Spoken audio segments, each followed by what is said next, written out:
Hey YouTube, Nick from the 40K Club here. Just want to do an intro, a beginning of a new series, sort of a codex discussion thing.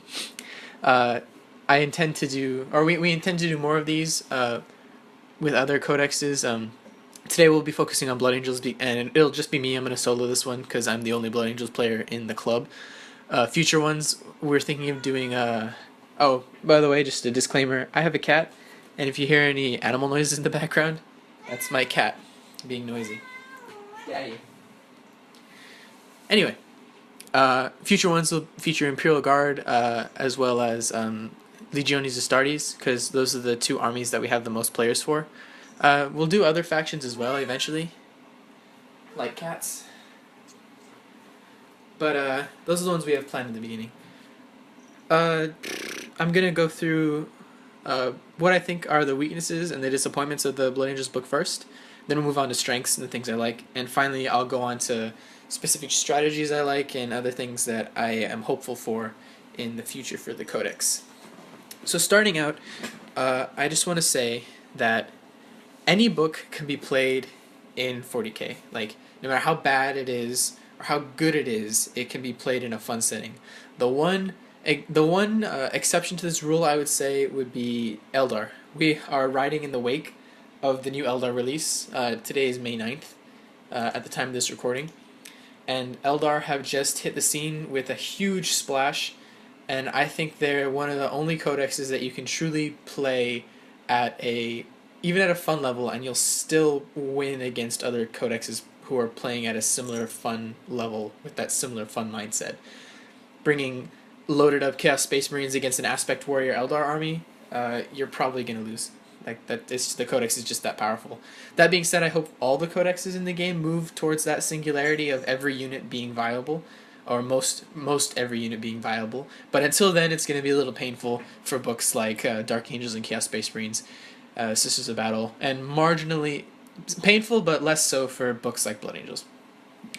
So, the reason I preface this by saying that is that Blood Angels are basically Codex Space Marines, but worse.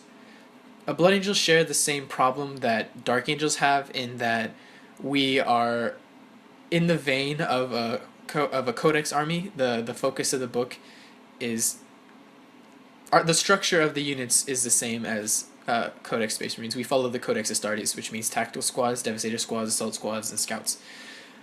The problem is we don't have the same equipment that Codex Marines have. Dark Angels have it worse than us. I'll just say that. I'll say that. I feel like the Dark Angels book is not as powerful as the Blood Angels book. That's not to put down Dark Angels players. It's just it's just Codex creep has put Dark Angels in that position. But Blood Angels don't have Storm Talons, Hunters and Stalkers, Centurions of either type, Contemptor Mortis Dreadnoughts, all sorts of stuff like that. At the same time, we gave the Storm Ravens to the Space Marines in the 6th edition release, so a thing that could have delineated Blood Angels apart along with Grey Knights is given over to Space Marines. So the Space Marine book and the Blood Angels book have huge similarities, but the Blood Angels just don't do the job the same as the Marines, partly because of the lack of equipment that I discussed. We don't. Also, Thunderfire cannons. I would love Thunderfire cannons for my Blood Angels, but we don't have them, which requires us to ally Space Marines if we want access to these cool toys. Like, we have to ally a minimal HQ choice and a minimal troop choice just to unlock things that regular Space Marines can take standard. It doesn't mean that we're prohibited from using things like Contemptor Mortis, but it makes it so we have to buy things to unlock them, and already we're playing at a disadvantage. We're already spending points on things that we don't want to be spending points on. I lost my train of thought. Also, besides the lack of equipment, we also have lack of chapter tactics. This makes Blood Angels less flexible, also less efficient. My competitive Blood Angel army that I play at the moment is basically White Scars, but with red paint and Furious Charge. If my everyone at my club complains about my quote unquote competitive list, and rightfully so. It's pretty mean. It's not going to win a tournament, but it's pretty mean. It's like 2 squads of bikes with sanguinary priests on bikes, and they have a bunch of grav guns and combi gravs, and then there's 2 fire raptors and a Sikaran. It's a pretty difficult list to deal with, but they would have a lot worse of a time of it if I was playing Space Marines. I would be using White Scar's chapter tactics. I would be ignoring what's it called, terrain. I'd have more bikes because I wouldn't have to spend points on what's it called, scouts. And then I'd also have a Master of the Forge instead of Reclusiarch, and he'd have a conversion beamer. I could bring Khan. All my bikes would be troops. I could bring a command squad with 5 grav guns instead of not bringing that. It's just things like that. The Blood Angels have all this have just this problem of being a codex chapter that doesn't function super well as a codex chapter. One of the things that would have made the book a lot better would be assault squads as troops. Now, assault marines aren't super competitive. They're not very amazing. But the thing is, if they were troops, then we could take them, and they would benefit from the things that make Blood Angels good. The Furious Charge across the board, and the Bale Strike Force detachment where we get +1 initiative. If assault squads were troops, then we wouldn't have to spend points on mandatory scouts and tactical squads, and the troops that we did buy would be able to take advantage of what we're actually paying for, or of what our quote unquote chapter tactic is. Moving on to, I have a bunch of bullet points here in front of me. Blood Angels, I believe, don't have a competitive identity. It makes me sad on the inside as a Scion of Sanguinius to know that my army basically functions as a drop pod dispensary for other armies. What I mean by this is people typically take the Flesh Tear Strike Force, take a minimal HQ choice, a Sanguinary Priest, which by the way is a great HQ choice, and a Scout Squad. They stick the Sanguinary Priest in any Death Stars they might have to give them Feel No Pain, although they don't give +1 weapon skill, but they do still give Feel No Pain, I think. And then, because the Flesh Tear Strike Force is 1 compulsory HQ, 1 compulsory troop, and 1 compulsory fast attack with an additional 5 fast attack choices, they have free reign to buy up to 6 drop pods for any of their units, like Centurions, stuff like that. Hey, Soph. Cats. 1 second. Sorry about that. It's kind of embarrassing. I should have a quiet on the set sign for cats. Anyway. The Blood Angels' competitive identity is sort of non-existent. It's mostly like there's no competitive Blood Angels build. It's you basically play like Space Marines if you want to be competitive. There are lists out there that work a lot that have a lot to do with assault. I have a Dante star that the people in the club hate to play. It's 10 Sanguinary Guard with Dante, between 1 to 3 librarians and a Sanguinary Priest. It's a pretty good unit. They'll do a lot of damage in close combat, but the problem is it hasn't run up against a list that would easily counter it. If I ran up against if Jesus played his Imperial Fists and brought Sigismund with Templar Brethren and a Land Raider Spartan, that would be a pretty hard counter to Dante and to the Dante star, especially if they had a Primus Medicae. If we had a Space Marine player in our club who brought a Centurion star, even a minimal Centurion star, that'd be a pretty hard counter to the Dante star. There's not a lot of things. The Blood Angels have struggled to find a way to play that's like quote unquote competitive. You know, like we don't have a Centurion star, we don't have our Seer Council, we don't have the triple Helldrakes with cultists. The most competitive build I've seen for Blood Angels that is in the meta as of late, or as present, is the I don't know what it's called. Let me look it up here. It's the detachment that has 3 Storm Ravens and 3 tactical squads, and the benefit of that is each one of the tactical squads has a teleport homer. It's called the Angel's Fury Spearhead Force. It was in one of the White Dwarfs, I don't remember which. But it's 3 Storm Ravens and 3 tactical squads in the Storm Ravens. The Storm Ravens must start in reserve, and they roll for reserves on turn 1, and the reserve roll is a 3+ rerollable. What is it, cat? If you're within 12 inches of at least 2 models from this formation, you do not scatter when deep striking. You do not scatter when deep striking, and you also may charge out of deep strike. So this is obviously very powerful. You take this formation, take 3 Storm Ravens, which are on its own 3 Storm Ravens. Like, wow, okay, you're already bringing the pain. 3 Storm Ravens, 3 tactical squads with teleport homers on the sergeants, and they come in on a 3 rerollable. So 8 out of 9 times you will come in and you position the Storm Ravens wherever you want, and then take a probably a Archangel's detachment from Shield of Bal. Take 2 squads of Terminators and some sort of Terminator HQ. They deep strike him. Bam! Start assaulting things. Turn 2. Uh, that isn't a bad. That is not bad by any stretch of the imagination. That is a pretty darn effective list. The only problem is it comes up to some hard counters. If you fight against Tau, there's a good chance that you might get intercepted if they have enough shots. If you fight against Eldar, they might bring the Crimson Death formation, kill 2. You only need to kill 2 of the Storm Ravens to make this fail.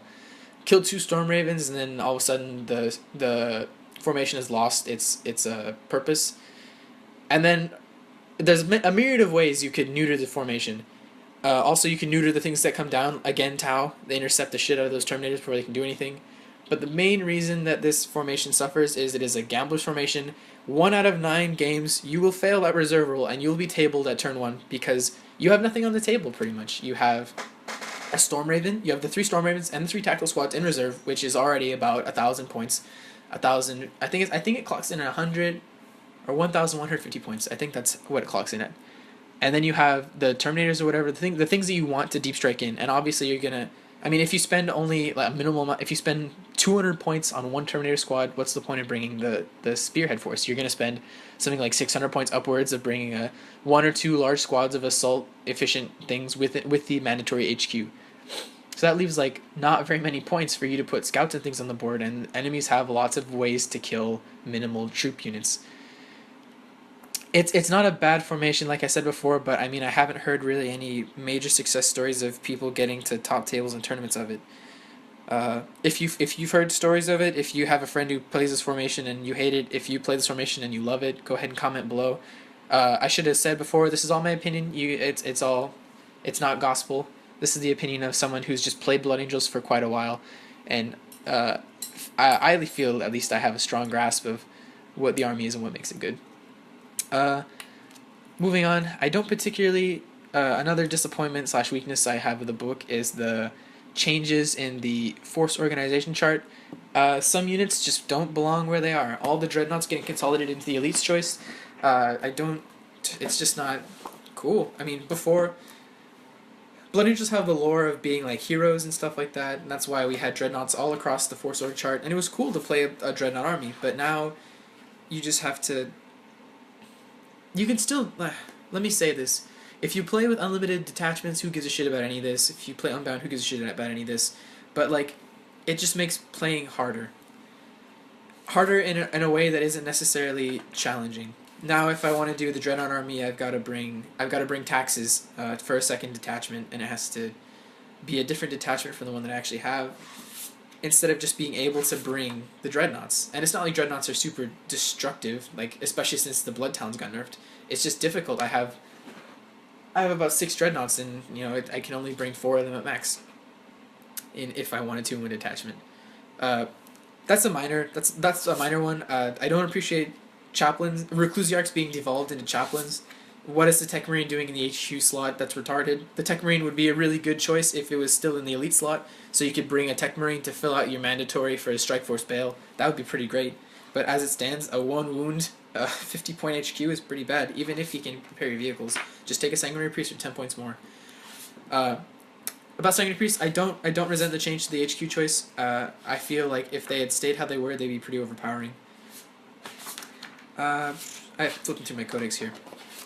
I don't like Death Company and the elites. They belong there. The problem is that bringing us more in line to codex compliancy, we lost diversity. We used to have 5 troop choices: Scouts, Tactical Marines, Assault Marines, Death Company, Dreadnought, and Death Company.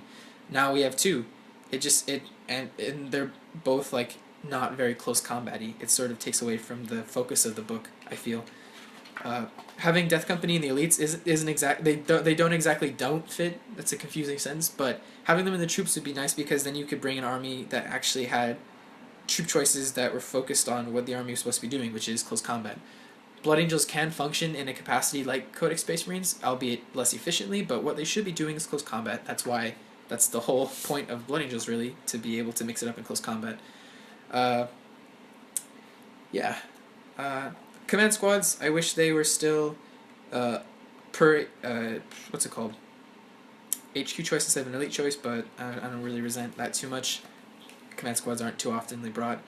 And I already mentioned the big one. I wish assault squads were still the cheap choices. That would mean that the book would function a lot more efficiently. The nerfs all over the place were upsetting to say the least. Characters, I will go into the characters in a second, but just to glaze over it, Death Company being nerfed to weapon skill 4 and chaplains losing a bit of their synergy with them, that was actually pretty big.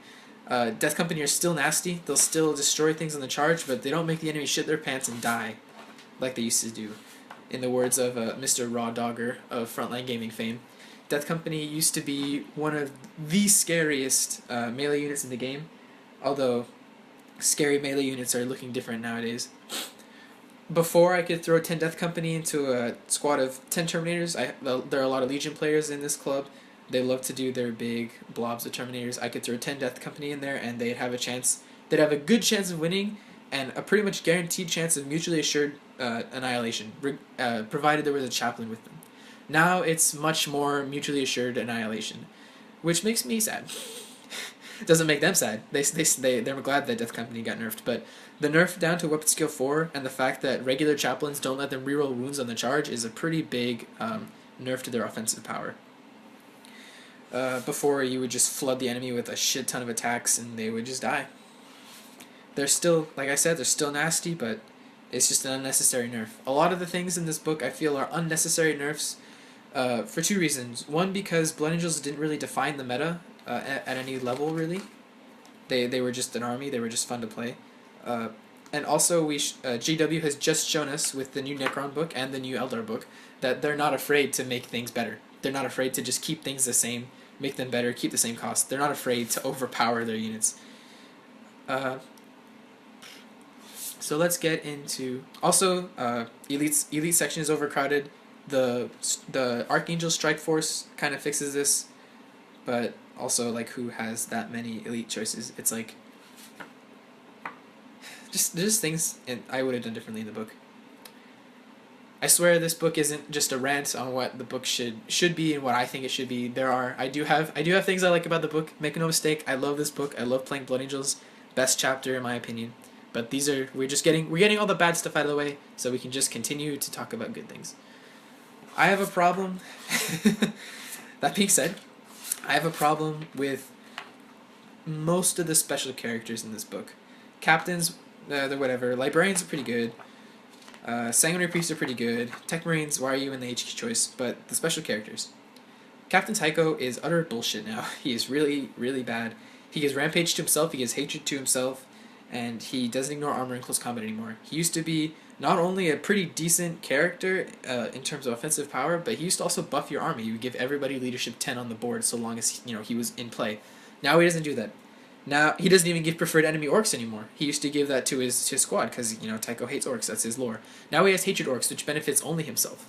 His warlord trait is rampage. It could have very easily been heroic bearing, which would give everyone within 12 inches fearless. That would be more. That would be a lot more useful. That would be sort of like how Taiko used to be. Instead, he has red rampage. He gives himself rampage with his attacks that don't ignore close combat. Okay, whatever. Happy birthday. His gun got worse. It's the combi melta part of it got better. No denying that.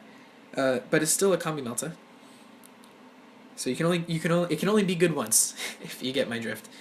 But that being said, it is good. It has the range of a Tau Melta, so it's 18 inches. You get the extra penetration within 9 inches, and it's mastercrafted. So if you roll that one, you get another chance, and if you roll the one again, you can at least blame yourself.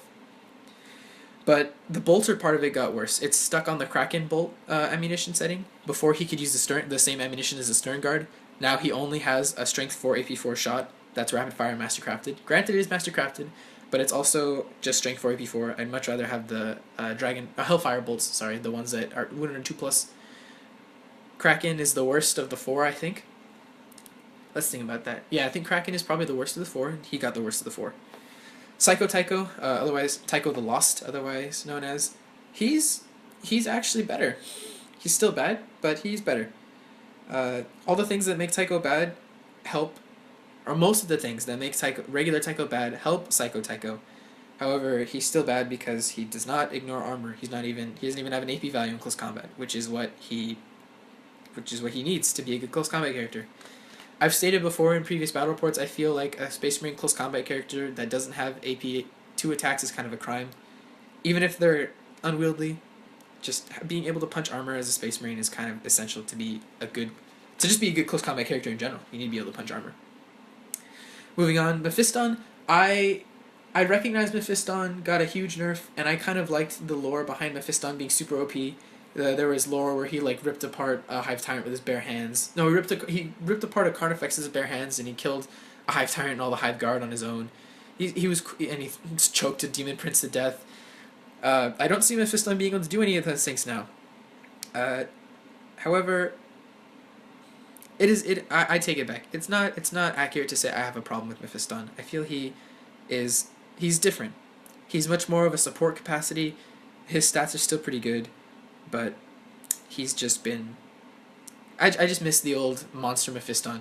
So, coming to that realization, we'll skip past him. Same with the Sanguinor. He's not super good, but I don't have really a problem with him. I do, however, have a problem with Astorath the Grim. Only because Sigismund from 30k stole the ability of the Executioner's Axe. It used to make you reroll invulnerable saves that were successful. Now it doesn't do that anymore, and it's still unwieldy, and it's still unwieldy. Astorath did keep the Liturgies of Blood, which is nice, but he's the only one to do so.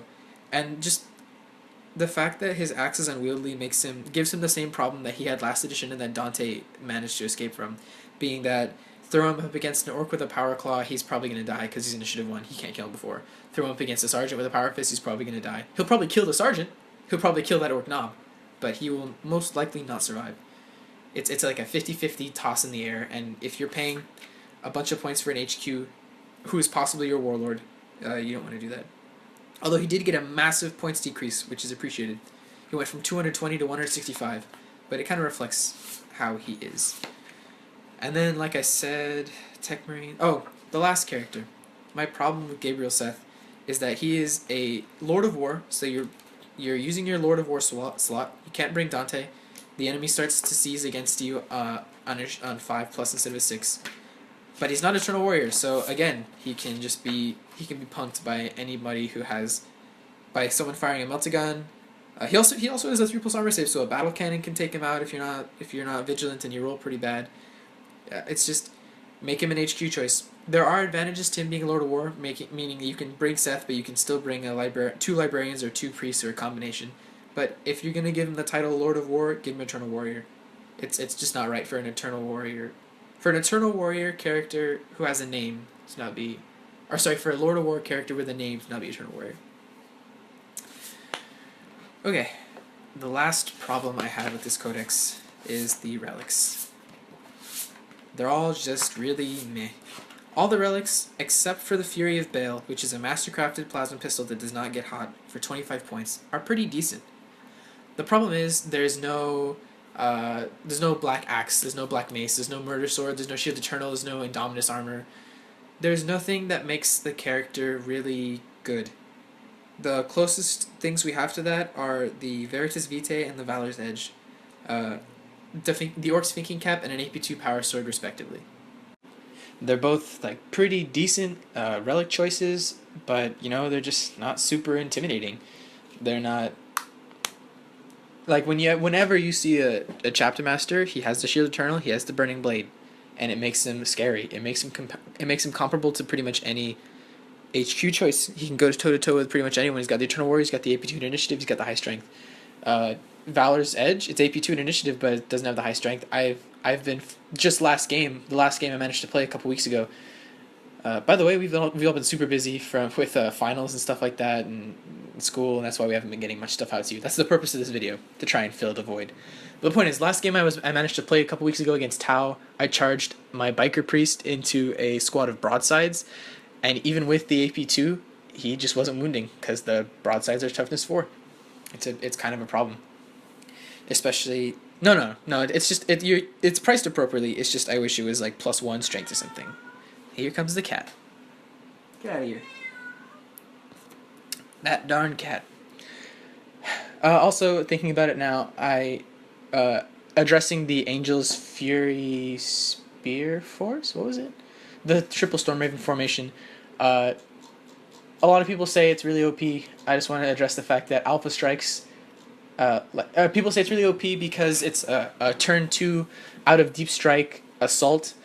But I just want to remind everyone of the fact that Alpha Strikes, equally as devastating, have existed for a long time in 40k. They're just shooting Alpha Strikes. Arguably more efficient. Also, Blood Talons. Why'd you do that to Blood Talons? Why'd you steal them and give them to the Space Wolves?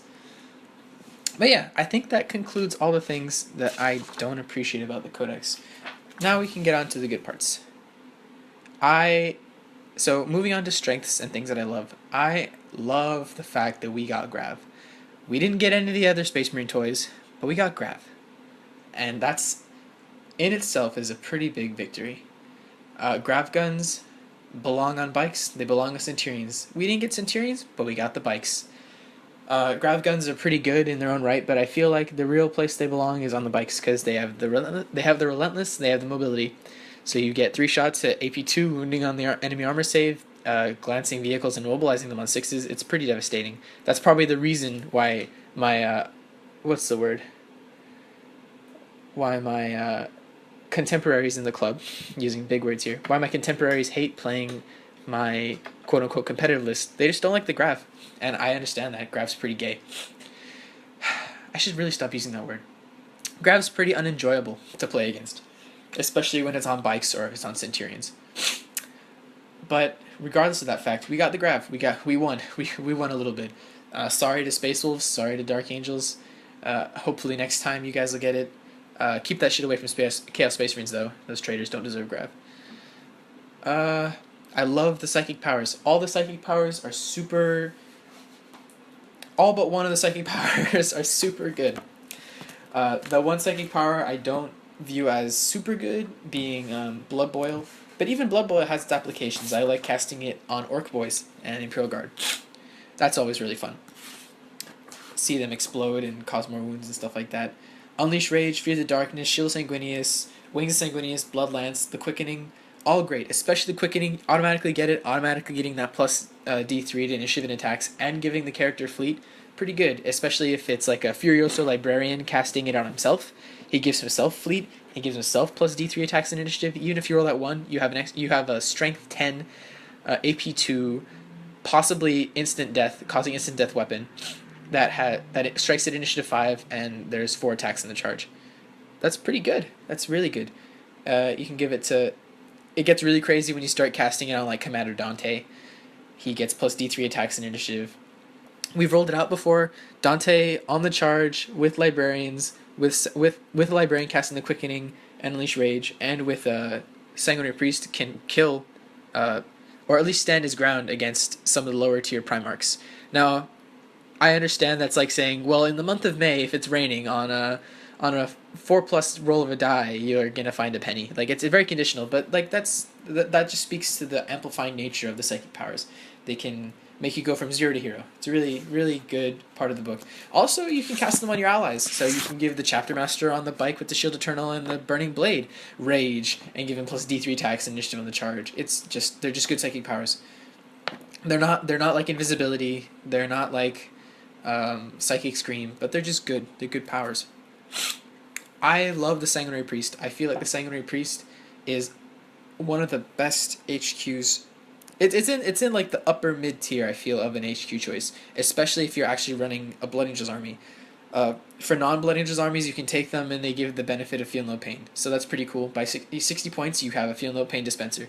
But if you're playing Blood Angels, you get +1 weapon skill, and that's pretty nifty. Putting a Sanguinary Priest in a squad of Sanguinary Guard, they're hitting on 3s like they should be, that's fantastic. Put them in Terminator squad with Thunderhammer and Storm Shields, they're smashing you on 3s, you're hitting them on 4s. Maybe if you're lucky, you're hitting them on 5s. It's just a really, really good HQ choice. They even got bumped up to 2 wounds for the trouble of being an HQ, and their own Blood Chalices give them weapon skill 6, so they fight like a captain.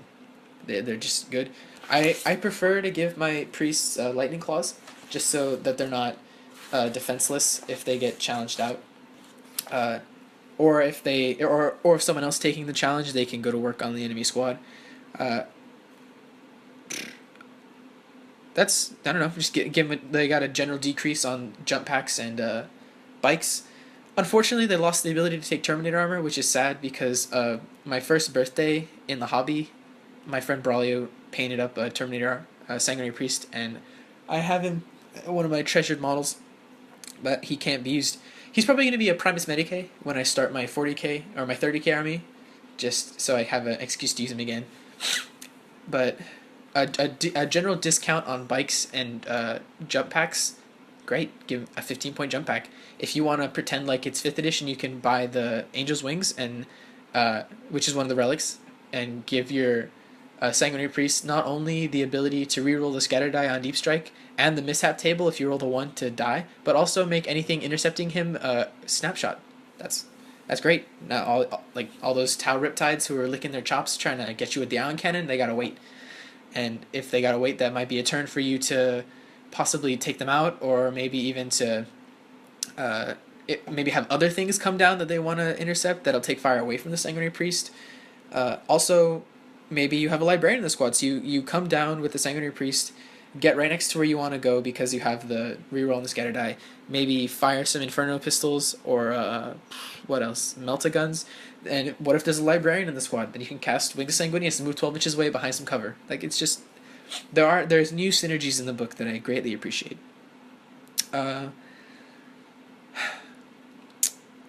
That's one of my bullet points is kind of redundant. I love the formations. They're really fun. The Flesh Terror's Blood Rain, I believe it's called. That's pretty fun looking.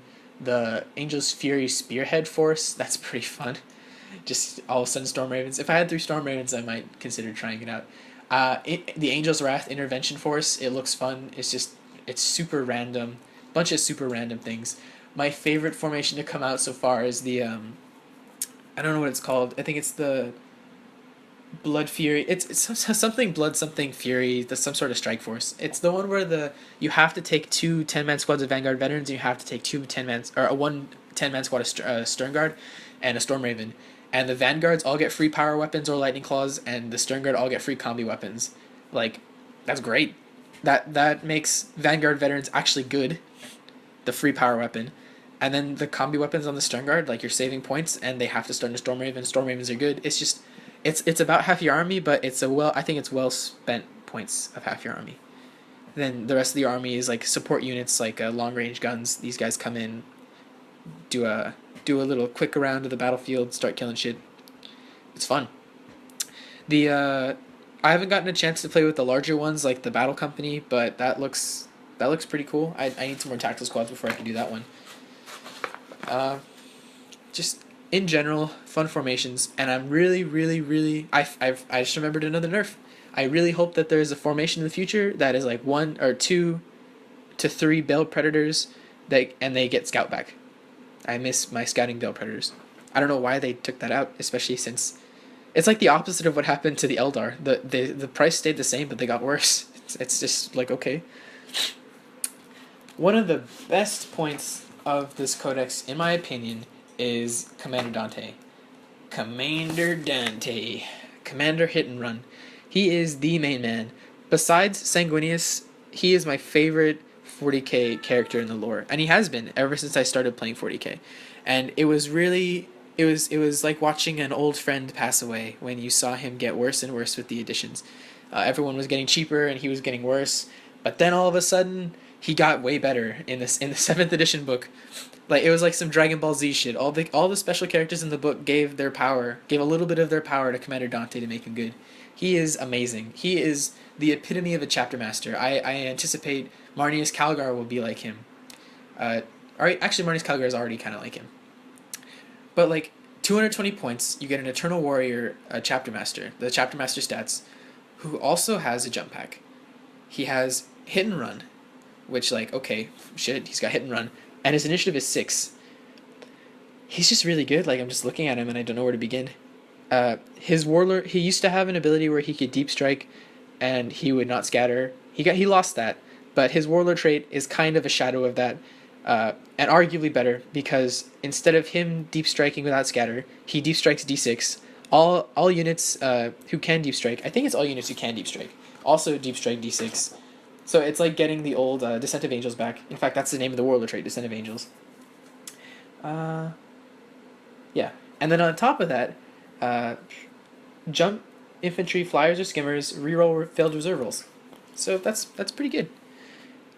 He's fantastic. I love Dante. He's an infinite character. The probably the deadliest thing about him is the Axe Mortalis, is AP2 at initiative +2 strength mastercrafted. So instead of +1 strength like a normal axe, it's +2 strength, and it swings at initiative with AP2.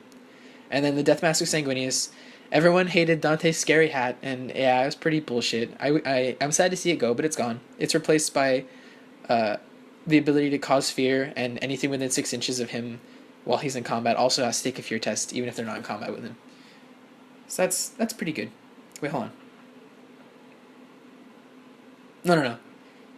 No. You have to be in combat. You have to be in combat to take the fear test, but it's just the way fear is. You have to be in base contact with the unit. Now it's just if multiple units are locked in combat with Dante, they all take the fear test.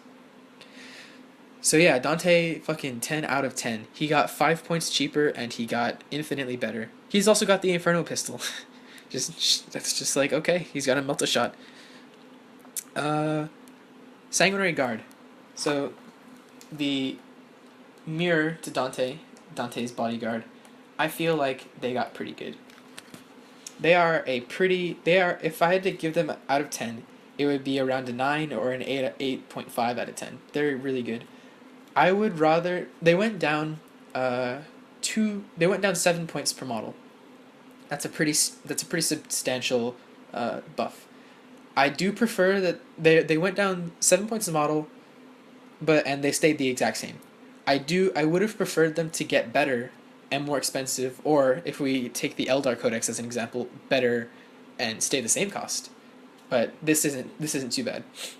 I would have preferred them to have like maybe a weapon skill 5 base, an extra wound, a 5+ invuln, any of those things, maybe in a combination. But the fact that they got cheaper, that's pretty good. They're like our honor guard, but they're just different. They're a marine stat line with a 2+ save, 2 attacks, and a jump pack. They come with a power weapon, either a sword or an axe, either which is mastercrafted 2-handed. I wish it wasn't 2-handed. They have Fearless instead of Initial Known Fear for 1 point per model, and you have to give everyone this upgrade. You can cause fear. I'd skip that upgrade if Dante's running with them, or if you have an HQ character, buy the Crown Angelic instead. So it's fear test with a -2.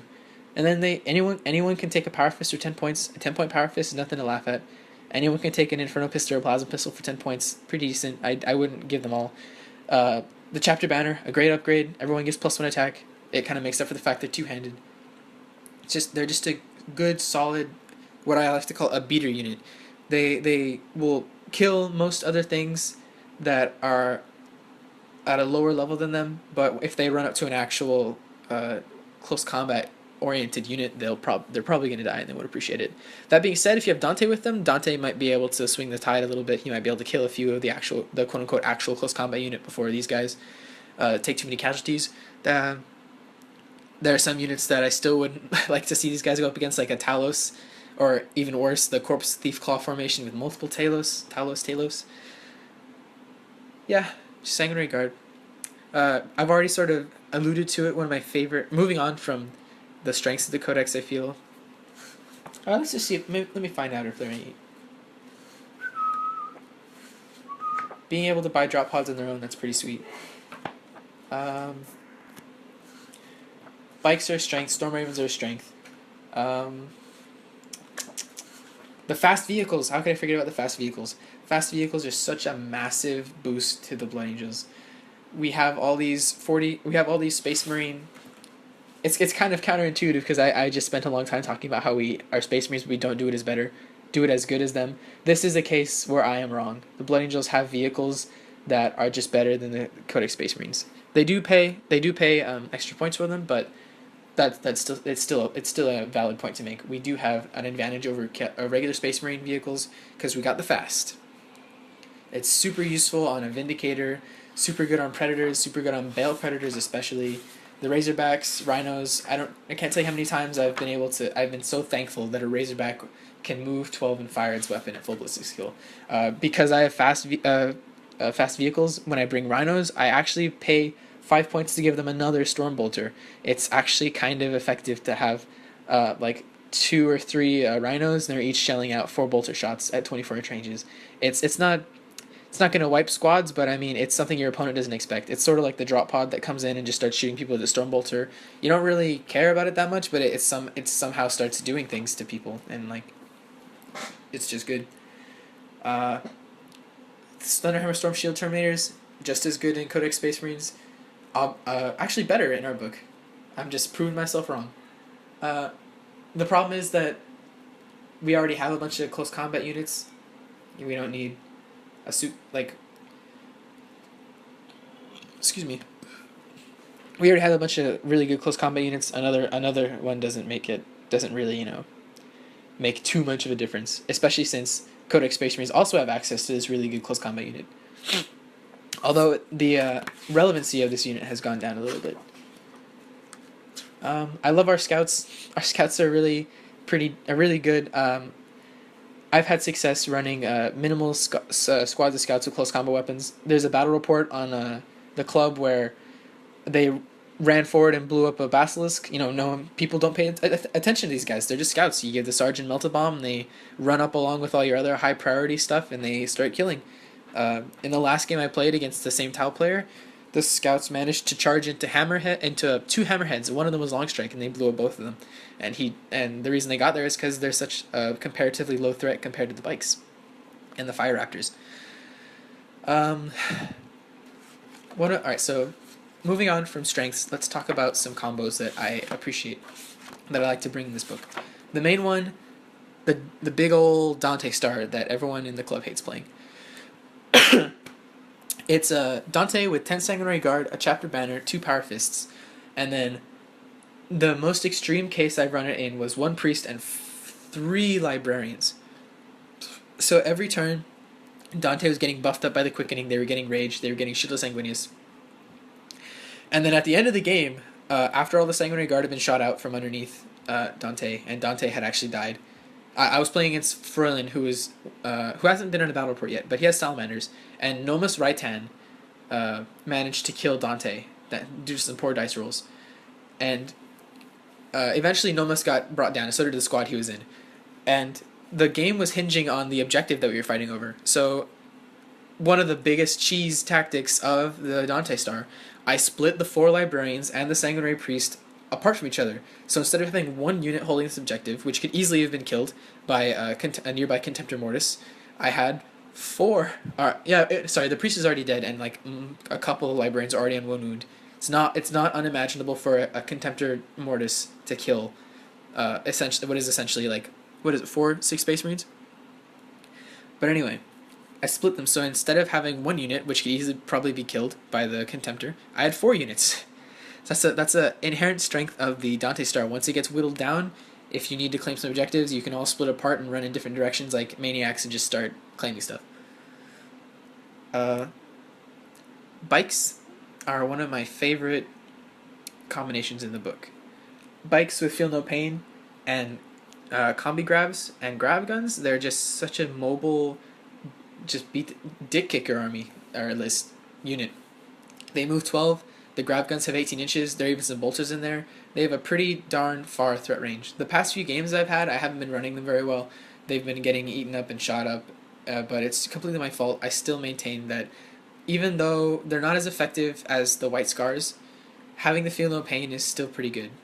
It's just an effective combination to be able to move so fast, to hit so hard, and be so survivable. Sometimes, if it's advantageous, like against the last game I played, I keep bringing this last game up because I was fortunate to break a losing streak I was having, and it was a pretty handy win for the Blood Angels. Running up to the Tau the whole way, firing grab guns, he started to bring his really heavy firepower down on me. I jinked, so I couldn't shoot anymore, so I charged into the Tau, started killing things. It's just a good combination. It's a no-brainer sort of combination. One thing I'm super excited for is the new units that have been brought out by Forge World. Vindicator Tank Destroyer and the Deredeo Pattern Dreadnought both have been Blood Angels compatible. So that means that hopefully, I'm really hoping in one of the new iterations of Imperial Armor, they'll let us have Contemptor Mortis, because I have two Contemptor Mortis. I have them because one day I want to start a Blood Angels Legion army, so I'll be using them, but I can't use them in 40k legally. I'd have to ally in some Codex Space Marines. But the new units coming out from Forge World have been looking pretty sweet. The Deredeo especially is such a solid unit. I was really not sold on it when I saw it. I didn't like the model.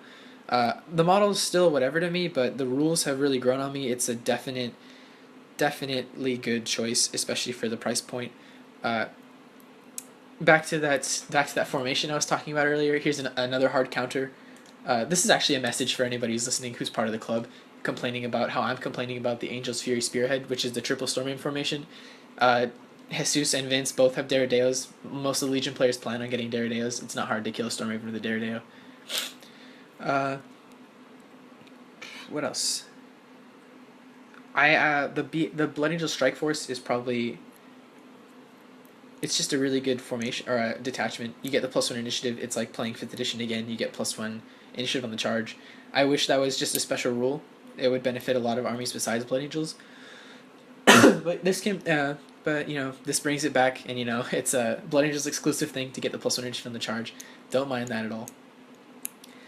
And as much as I wish Death Company were still troops, Death Company do lend themselves very handily to this formation, because you are required to take an additional elite choice, and Death Company are not elite choices, so hey, look at that. They fall in that little niche very, very perfectly.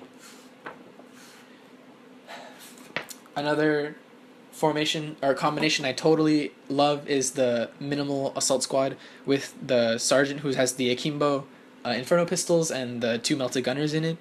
When I first heard about that, I thought it was really stupid. I didn't think it was very effective, but it's super cheap, super efficient.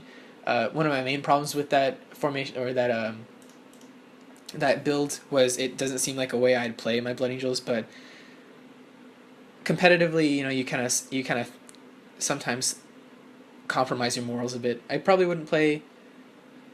It's just, I don't know. It turned out being something I wasn't super opposed to. It's really good. Thanks, Jesus, for letting me know that. Fear the Frag Yoso in a drop pod. That's always fun. Give it the heavy flamer. Give it the frag cannon.